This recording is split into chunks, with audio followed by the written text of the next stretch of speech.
क्या आप जानते हैं आखिरकार किस तरह चंद्रयान 3 चांद के ऑर्बिट में दाखिल हुआ? किस तरह की प्रॉब्लम्स थी इसे चांद के ऑर्बिट में दाखिल कराने में? अब सफलता से कितना दूर है चंद्रयान 3 मिशन? अब किस तरह चंद्रयान 3 चांद की सतह पर लैंड करेगा? जानेंगे दोस्तों आज के इस वीडियो में इन्हीं सवालों के जवाब। तो बने रहिएगा हमारे साथ इस वीडियो में पूरा एंड तक। दोस्तों चंद्रयान 3 अब इतिहास रचने के काफी करीब है और चंद्रयान 3 जिसे 14 जुलाई 2023 को दोपहर के 2:35 पर इंडियन स्पेस रिसर्च ऑर्गेनाइजेशन यानी कि इसरो ने आंध्र प्रदेश के श्रीहरिकोटा स्थित सतीश धवन स्पेस सेंटर से सक्सेसफुली लॉन्च किया था। लॉन्चिंग के बाद से भारत के मून मिशन के इस तीसरे प्रयास ने कई स्टेजेस को पार करते हुए अब भारत को एक नई उम्मीद दी है। जी हाँ, अब ये मिशन अपने आखिरी स्टेज से बस एक कदम पीछे है, जिसके बाद आखिरी स्टेज में ये चांद पर लैंड कर जाएगा और भारत को दुनिया का चौथा देश बना देगा जिसका स्पेसक्राफ्ट चांद पर लैंड करेगा। अब दोस्तों आपको बता दें कि ये 5 तारीख यानी कि 5 अगस्त को शाम को चंद्रयान 3 ने चांद के ऑर्बिट में सक्सेसफुली अपनी धाकड़ एंट्री बना ली है।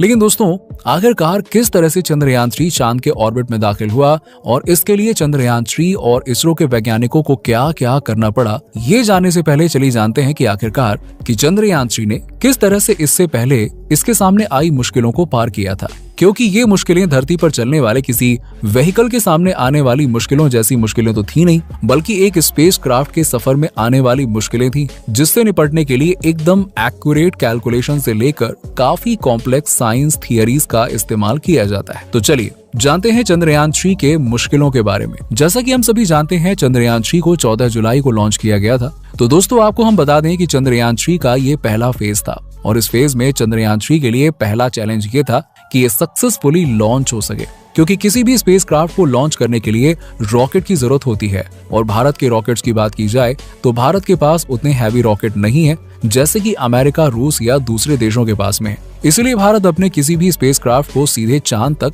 नहीं पहुंचा सकता। हालांकि भारत के पास कुछ रॉकेट हैं जिनमें से LVM-3M4 रॉकेट एक है जिसे फैट बॉय भी कहा जाता है और इसी की मदद से चंद्रयान 3 को पृथ्वी की कक्षा में स्थापित किया गया था। लेकिन जैसा कि हमने आपको बताया कि चंद्रयान 3 के लिए पहला चैलेंज था कि ये सक्सेसफुली लॉन्च हो सके और अर्थ की ऑर्बिट में स्टैब्लिश हो सके। तो फैट बॉय के द्वारा लॉन्च होने के बाद भारतीय इसे अर्थ की ऑर्बिट में स्टैब्लिश करने में सक्सेसफुली रहे थे। ऐसे में दोस्तों खतरा ये रहता है कि लॉन्चिंग का समय किसी भी मिशन का शुरुआती समय होता है। ऐसे में सब कुछ लॉन्च करने वाले रॉकेट पर ही डिपेंड करता है। ऐसे में अगर रॉकेट में किसी भी तरह की तकनीकी खराबी या किसी दूसरी तरह की दिक्कत आ जाती है तो मिशन के फेल होने का खतरा बना रहता है। लेकिन लॉन्चिंग के 16 मिनट बाद ही चंद्रयान 3 ने पृथ्वी की कक्षा के चक्कर लगाने शुरू कर दिए थे, जिसके बाद 15 जुलाई को इसे पृथ्वी की पहली ऑर्बिट में डाल दिया गया था। इसके बाद दूसरी ऑर्बिट में, फिर तीसरे में और फिर चौथे में और आखिर फिर 5वें ऑर्बिट में। और इस तरह से चंद्रयान 3 का दूसरा फेज यानी कि दूसरा बड़ा चैलेंज पूरा हुआ।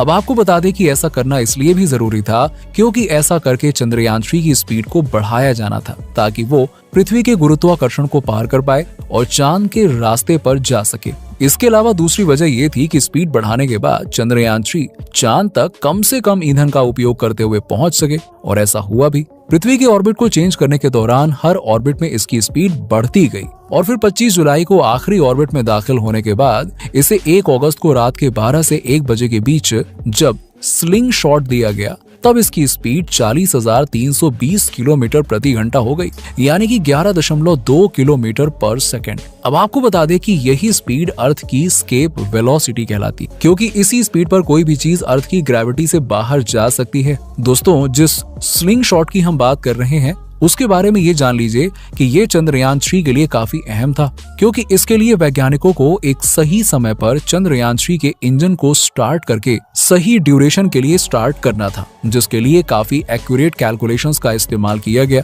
क्योंकि इसी शॉट के जरिए चंद्रयान 3 को लूनर ट्रांसफर ट्रैजेक्टरी में डाला गया था। अगर इसमें जरा सी भी चूक हो जाती तो हो सकता था कि चंद्रयान 3 चांद की डायरेक्शन में जाने की जगह किसी और ही रास्ते पर निकल जाता या फिर अंतरिक्ष में कहीं खो जाता।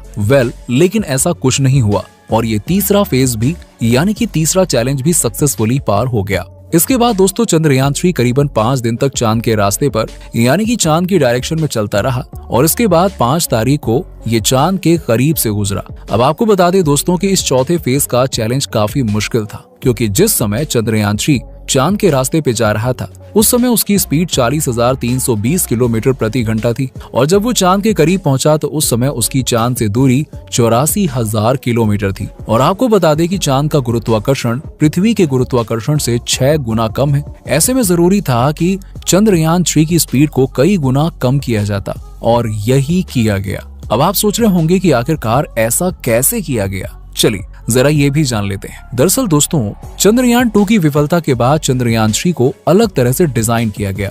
इसीलिए इस बार इसमें 3 मॉड्यूल का इस्तेमाल किया गया था। पहला प्रोपल्शन मॉड्यूल, दूसरा लैंडर और तीसरा रोवर। और चंद्रयान 3 के प्रोपल्शन मॉड्यूल में छोटे छोटे इंजन्स लगाए गए हैं जिनके लिए प्रोपल्शन मॉड्यूल में फ्यूल भी है। तो दोस्तों, प्रोपल्शन मॉड्यूल में लगे इंजनों की मदद से ही इसकी स्पीड को काफी कम किया गया।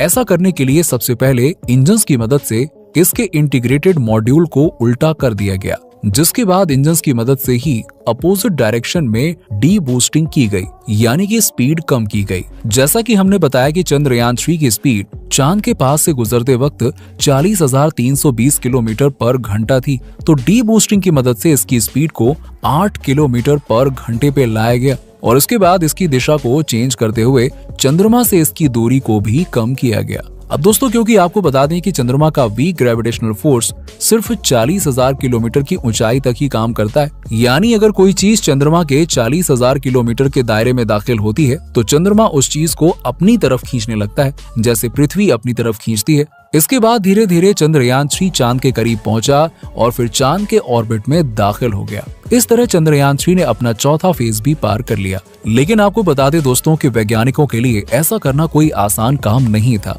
ऐसा इसलिए क्योंकि अभी तक चांद के बारे में हमारे पास इतनी ज्यादा इंफॉर्मेशन नहीं है कि वहां पर हर काम को सटीक तरीके से किया जा सके। क्योंकि दोस्तों, जब भी कोई स्पेसक्राफ्ट तैयार किया जाता है तो उसकी टेस्टिंग किसी दूसरे ग्रह यानी कि उपग्रह पर नहीं की जाती है, बल्कि पृथ्वी पर या फिर पृथ्वी के पास के ही स्पेस में की जाती है। जबकि पृथ्वी पर और किसी दूसरे ग्रह या उपग्रह पर कंडीशंस काफी अलग अलग होती हैं। जैसे कि हमने बताया कि चांद की ग्रेविटी पृथ्वी के मुकाबले 6 गुना कम है। ऐसे में अगर चंद्रयान 3 की स्पीड कम नहीं हो पाती तो हो सकता था कि चंद्रयान 3 चांद के बगल से गुजरता हुआ सीधा स्पेस में निकल जाता और स्पेस में कहीं खो जाता। इसी तरह जब इसकी चांद से दूरी कम की गई तब भी इसकी स्पीड कम करना काफी जरूरी था, क्योंकि ज्यादा स्पीड से एंटर करने पर ये आउट ऑफ कंट्रोल भी हो सकता था और फिर सीधे चांद के सरफेस पे क्रैश भी हो सकता था। लेकिन दोस्तों, सभी स्पीड कम करने से लेकर इसकी डायरेक्शन चेंज करने तक सभी काम परफेक्टली हो गया है और आखिरकार